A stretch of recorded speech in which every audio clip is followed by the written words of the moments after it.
There is one more thing. Now, my water had been cut off for a while, and I think I've expressed that before. I definitely have emailed it to the proper people, so to say.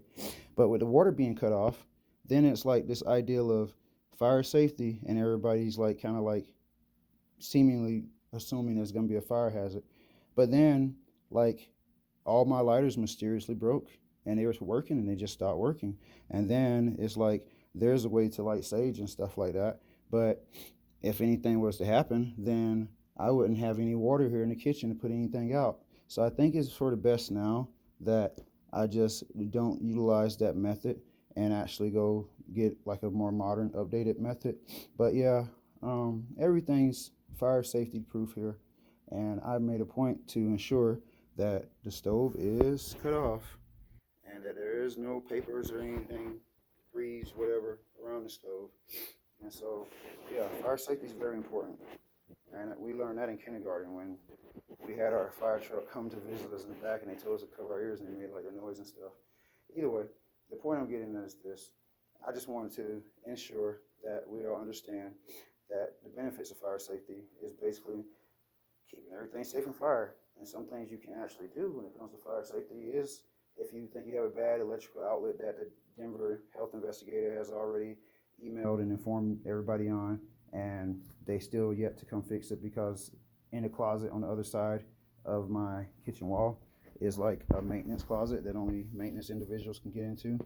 From what I believe, or to my knowledge, is usually locked.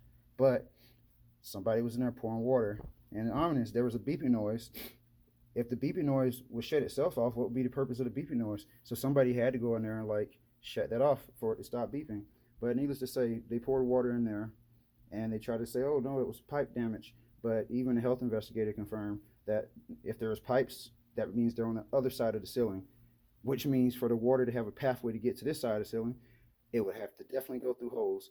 And we were able to see evidence of that. So yeah, I just wanted to put this out there that um, I'm making sure I unplug things. I have a smoke detector that a fire alarm thingy that is where it needs to be at. And yeah, I'm gonna cut off everything before I leave. And I will be recording my trip outside due to the fact that multiple organizations are trying to dismiss or discredit the information that's already been dispersed from the health department. But and they're trying to send people to say, hey, you need to get psych help, you need to get mental help, and it's just like, for what? I need help with getting the holes fixed. That another Denver organization has already confirmed, and there's photographs and evidence, yada yada, whatever. So I will be documenting and recording to see if anybody like approaches me and tries to dismiss or dispute or ignore the facts of the information I've emailed them and ignore the information I have from the Denver Health and Environment investigator. So thank you, and I will be documenting this adventure. Deuces.